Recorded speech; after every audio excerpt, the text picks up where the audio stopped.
It's the day after Thanksgiving. Let's talk about some decks that make me thankful for this metagame. That's right, it's time to look at some decks that prove that this metagame has more diversity than people think. We are going to start with the Iris list. Now, many people know that Iris is a deck builder I have a great amount of respect for. She's currently in the top 5 with this list that is looking to be sort of a combination slash throwback to a few months ago. It takes the processes of the old Thing First Steps Juggernaut Cosmo decks and updates them for the modern age, where the better type of point allocation and point creation is in the move package, which allows the deck to look a lot like this. This deck has a ton of point output, but what makes it the hardest to play both with and against is its points reallocation, thanks to Madam Web and the ability of Thing First Steps to represent more than the points it actually has if you get it into the right location. Of course, it also has point reallocation with Sam Wilson and Batroc. That kind of stuff happens a lot too. Craven, of course, you're a big fan of. All of this deck is about final turn point reallocation and not just reallocating your stuff, but reallocating your opponent's stuff. You might notice the Superior Spider-Man in here. That is to activate the trap card that is Juggernaut Cosmo on the final turn of the game. It is obviously an extremely powerful thing to have access to. Superior Spider-Man can be replaced, and I believe potentially if you don't want to play Superior Spider-Man, you can get the Mercury and Cannonball combo back in here. That would probably be for SSM and Negasonic, or SSM and Juggernaut, or something along those lines. There have been other versions of this list, and I don't want to make it seem like this is just there to be a Superior Spider-Man deck, but I do think that this is yet another list that is reinforcing to me that Superior Spider-Man actually looks like a pretty underrated card right now and could be poised for a breakout, especially when we get into that January season with the new Shang-Chi that looks like it works quite well with that. Of course, that card is just data mined. It has not been announced yet, so we'll have to see, but there does look to be a bright future for Superior Spider-Man in decks that can enable it and finish the game off with Juggernaut and Cosmo. If you want a deck that attacks everything from a different angle, I think the Big Baby Agamotto Prowler list is a great list for people who might get a little bit bored with typical Marvel Snap, because the things this list is doing are just things no other list is actually doing right now. Big Baby has climbed back into the top 100 from, I'm assuming, the absolute dumpster with this list. It is very clearly a list that is built to be weird, win high leverage games, and have a lot of confusing and weird outcomes from a deck that is otherwise, like, what you'd think when you look at this deck is it's relatively limited on point output. There's not a ton of synergy here. That means that it's a bit limited, but frankly, it is managing to show up as a deck that does just enough different from the popular decks that you end up feeling a little bit better about it, relatively speaking. You have just enough weird interaction that your opponent doesn't exactly know what to play around. Nobody in their entire life has played around a Lady Deathstrike in this current meta. Things of that nature are notably quite powerful. You have, of course, a Merlin Werewolf Prowler package that just gets you a bunch of numbers. You have a Gladiator and a Magneto. Again, nobody plays around a Magneto. It's just not a thing people do. This is a deck that is saying, I'm going to have fairly similar point output, maybe a little bit less than a zombie-focused version of this deck.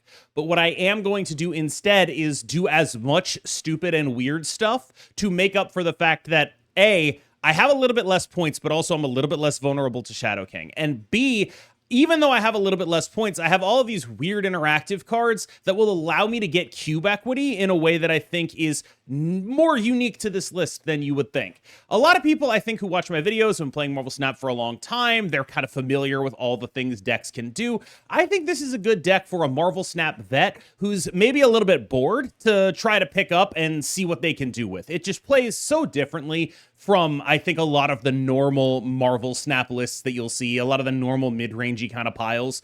This is a deck that has just enough I guess you'd say confusion both for you and your opponent in it to sort of spark joy and make you feel something, even if you're the most jaded Marvel Snap mid-range gamer of all time. Another deck that will certainly make you feel something is Jet's Superior PF list.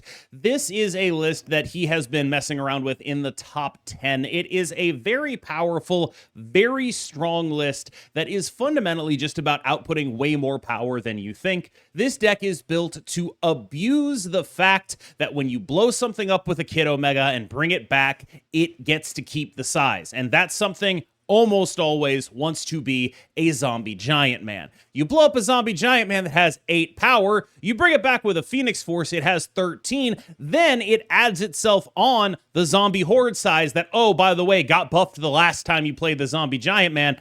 You start getting to really aggressively large numbers with this. And you can do that with Sage, you can do that with Cassandra Nova. The idea here is basically to take a card that stacks on itself when you revive it, that gives itself a bunch of green power, and then also gives itself a bunch of green power every time it revives. That is the basic premise of this list. For this reason, it is a list that actually, of all the lists in the game, this is probably the one that requires Kid Omega maybe the most outside of like a Nimrod list, because the reason Superior Spider-Man is in here is to ease the play rate of this deck, to make it a little bit more easy to do a turn 4 Zombie Giant Man that you can then blow up on turn 5. If you have Kid Omega on the board, you don't actually need to do that. I mean, unless you get Deafening Corded, right? Kid Omega will allow you to eat the Zombie Giant Man, get it in your Destroy pool, and then start reviving it and getting it back in your Destroy pool.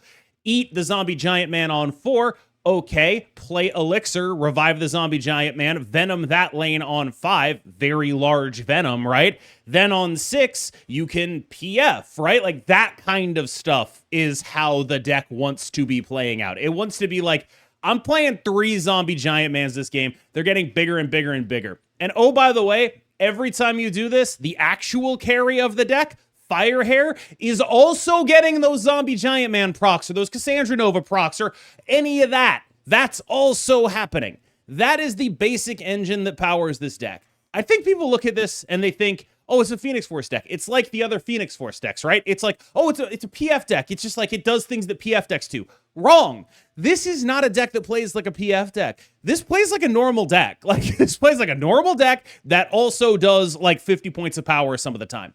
This is severely, severely underrated list, in my opinion. The biggest problem that Man Spider has is, despite being able to create a ton of points, it is often very unable to create a ton of points in a way that does not get Shadow Kinged. This is bad news for Man Spider because Shadow King is the preeminent tech card of this metagame. But there is a way to turn this to your advantage, because Shadow King is the preeminent tech card of this metagame. That means Mobius isn't. Which means, if you are able to make this deck play out the way you want it to, you can do your entire Man Spider Taskmaster turn on the final turn of the game. That's the idea here, and it is a crucial and important one. This deck wants to do all of that stuff on the final turn of the game as efficiently as possible. And it is able to do that because there are very few decks that are reasonably playing Mobius and Mobius. And this is true because there are limited spots for tech cards in decks, and those spots are mostly being taken up by Shadow King and Deafening Cord. So the goal here is to develop a version of the Man Spider deck that does not fall flat in the face of the most common tech in the game. This is, I think, a very worthy goal, and I am impressed with Man Spider's continued resiliency. This is a card that is strong, but is held in check. And sometimes there are just cards like that, where it'll be like a 2-year standard in Magic the Gathering. It'll be a card where you know it's strong, but there's just some other card that just constantly beats it. A great example of this is back in the Zendikar standard format, when Jace the Mind Sculptor came out, a card that was so strong it later got banned. It was not very good at all because it was held in check by a different card called Bloodbraid Elf. Then Bloodbraid Elf left. Suddenly, Jace the Mind Sculptor was so strong that it had to be banned, an absolutely ridiculous card in the context of the format. The context of the format is kind of what I'm talking about here. I'm not saying Man Spider is Jace the Mind Sculptor. I don't want to go that far. But what I am saying is we're in a very hostile to Man Spider metagame, and this kind of stuff keeps hovering around the fringes anyway. And it makes me wonder if there is not like a world in which something changes and suddenly Man Spider is a primo tier 1 threat in this metagame. It is something that I constantly think about, because when you think about what Man Spider has to do to succeed in a metagame like this, it is a lot. It has to do a lot to succeed in a Shadow King heavy metagame. If we were not in that, it would have to do a lot less of this kind of stuff to succeed. I haven't done a full video on Hydroman, and I doubt that I will, because there's really not that many decks that he's very, very amazing in. So this is sort of a backdoor Hydroman video. We're going to start with Derek's Hydroman list, which is actually conceived very similarly to the Man Spider list previously, where the goal here is basically cheat as absolutely hard as you can. Imagine this list as a fusion of the Man Spider list and the Iris list, where what you're trying to do is some combination of cheat as much energy as you can, Juggernaut Cosmo. Cheat as much energy as you can, really big guy Juggernaut. Cheat as much energy as you can, really big guy Cosmo, right? Like, that kind of thing is the ethos of this deck. Just have a bunch of big guys, a bunch of primo interaction, but like when you really get down to it, this is a little bit of an air deck. Like, this deck does have a lot of air in it, such that when you aren't doing those things, it's very mopey and kind of like, I'm playing a guy, I'm playing another guy, oh, I'm going to try to Juggernaut you. There are other decks that do that better. What this deck does do is marry explosive power with explosive interaction. So when you aren't just like hitting air or whatever, there are some really powerful things this deck can do. I've seen people messing around with this space, but like with Darkhawk, and I gotta say, I just don't think it makes sense to be a Darkhawk deck instead of an Iron Man deck. When you think about the deck building commitment that Darkhawk takes, you gotta play Terrax, you gotta play Core, you gotta do all this other stuff. I think it just makes a lot more sense to optimize for your interaction, be an Iron Man deck, and be like Gore, Mystique, Iron Man, that's my points, and then the rest of this is energy cheat and interaction. The deck just looks like it flows a lot better to me when it is not a Darkhawk deck, and I think that is the biggest thing I want to convey here.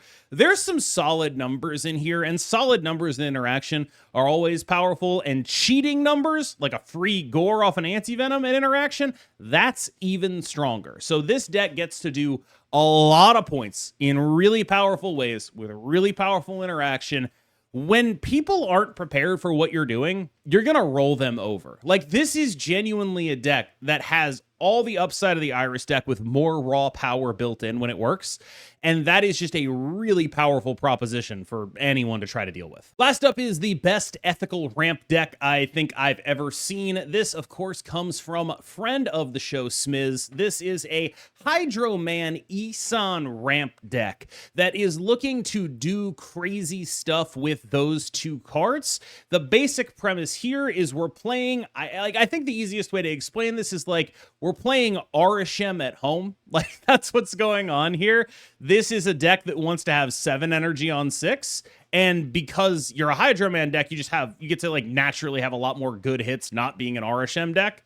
So your goal is 7 energy on 6, big guys, slam them down. You get to 7 energy on 6 with Electro Blink or Electro Enchantress, and then you just do what comes naturally here. You also have the ability to, of course, use Eson with Peni Parker, with Valentina, with Iron Patriot. These are cards that will just give you something Eson can pull. You're very happy with that. You have interaction in Cosmic Ghost Rider and Legion. That can be, again, you are a little bit of Arishem at home here. You're doing all of that stuff. And of course, your top end is several large men. That's a very reasonable thing to have as your top end. The only real knock I think that I would have for this list is that it is unbelievably fair, right? This is a deck that is doing very fair things. And so if you're coming up against a combo deck and you don't have a way to Cosmic Ghost Rider them such that you win, Legion such that you win, Enchantress such that you win, they're going to combo you and you're going to lose. And that is ultimately the failing of this deck in as much as there is one. I think this is a super cool, super fun ramp deck in a metagame that is not equipped to have a lot of space for a deck like this. So the fact that this is as good as it is a testament to its own strength. Like, there are worlds where this is like an actual legit super great deck, I think. Like, this is like genuinely a meta level ramp deck. It's just not in the meta for it. I think this is a really solid build, though, and I think it should be a little bit more respected. And I think if you want to play a really easy deck, we've talked about how, like, some people who watch my videos are, like, jaded, they're bored, they've played all this stuff already. I think this is for the person who just wants to... This is your Johnny Toilet Gamer deck. It is super fun. It is super interesting. It is super straightforward. If you just want to play some enjoyable Marvel Snap with a list that people have not seen a lot of, and of course, with a deck that is actually quite good, like Smiz has been in and around the top 10 with this list, it's a good deck. I think there's a lot to be said for this list. All right, y'all. Thank you so much for watching. As always, I'm incredibly grateful for everyone who makes it to the end of the video. Please remember to like and subscribe, and I will, of course, see you in the next one.